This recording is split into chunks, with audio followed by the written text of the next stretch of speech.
اللہ پاک نے ہمارے لیے انسانوں کے اندر بہترین رشتے بنائے، ان کا احترام، ان کا تقدس رکھا، ایک دوسرے پر ایک دوسرے کے لیے حقوق و فرائض رکھے، تاکہ ہم ان کو پورا کرنے کے ساتھ ساتھ اپنے لیے اجر و ثواب کا سامان بھی پیدا کر سکیں۔ عزیزات محتشم، جب یہ مقدس رشتے بچھڑتے ہیں تو ایک بار دنیا خالی لگتی ہے، ہر طرف ہر چیز اجڑی ہوئی محسوس ہوتی ہے، مگر ہمیں اپنی تمام خواہشات، اپنی خوشیوں اور اپنی مرضی پر جس چیز کو مقدم رکھنا چاہیے وہ ہے اللہ کی رضا اور اس کا ہمارے لیے انتخاب، اور اس بات پر یقین ہونا چاہیے کہ اللہ رب العزت ہمارے لیے خوشی کا انتخاب کرے تو وہ بھی اس کی رحمت، اور ہمارے لیے غم کا انتخاب کرے تو وہ بھی اس کی رحمت ہے۔ البتہ ہمیں زندگی میں اور زندگی کے بعد جن چیزوں کی ضرورت ہے اور جس کی وجہ سے ہم سرخرو ہو سکتے ہیں وہ ہے حقوق العباد کی پاسداری اور رشتوں کو نبھانے کی تعلیم۔ اگر وہ ہمیں نصیب ہو جائے تو یہ زندگی میں بھی رشتے تمام ہمارے لیے رحمت خداوندی ہیں، اور جب یہ دنیا سے رخصت ہو جاتے ہیں تو پھر بھی ہمیں ان کے لیے رحمت خداوندی ہی بنایا گیا ہے۔ وہ اس طرح کہ انسان جب زندہ ہوتا ہے تو ایک دوسرے کے حقوق تب بھی اس کے اوپر ہوتے ہیں، جب انسان فوت ہو جاتا ہے تو اللہ تعالیٰ نے تب بھی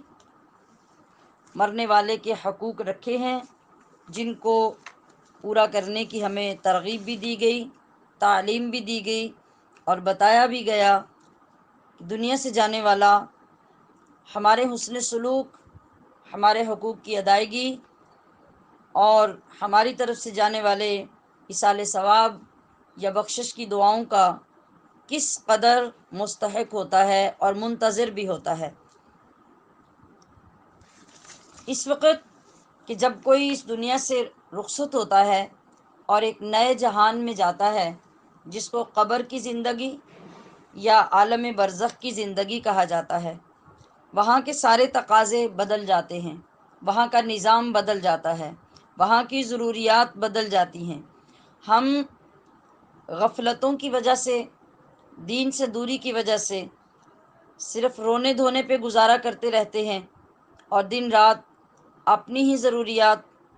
اور اپنے ہی رشتوں کو یاد کر کر کے روتے ہوئے گزار دیتے ہیں، جبکہ ادھر جانے والا وہاں پہنچ کر انتظار میں ہوتا ہے۔ کس چیز کے انتظار میں؟ نبی کریم صلی اللہ علیہ وسلم نے ارشاد فرمایا، مل میت الا کالغریق المتغوص فی البحر ینتظر دعوة تلحقه من اب او ام او ولد او صدیق واذا لحقته كانت احب الیہ من الدنیا وما فیها ان اللہ يدخل على قبری من دعا اہل الارض امثال الجبال۔ آپ علیہ الصلاۃ والسلام کے فرمان عالی شان کا ترجمہ یہ ہے کہ جو بھی بندہ اس دنیا سے عالم برزخ کی طرف جاتا ہے وہ ایسے ہوتا ہے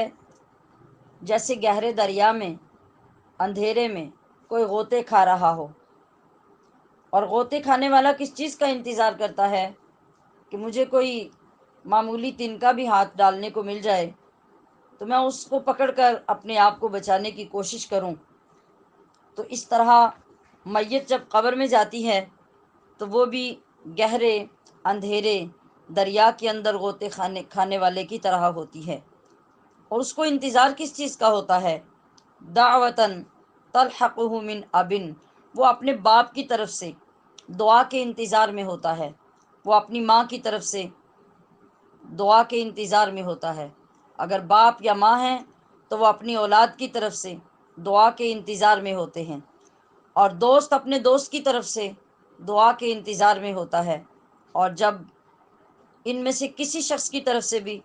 مرنے والے کے پیچھے دعا جاتی ہے تو وہ اس کو کتنی محبوب ہوتی ہے، اور اس دعا سے اس کو کتنا نفع حاصل ہوتا ہے۔ وہ اتنی محبوب ہوتی ہے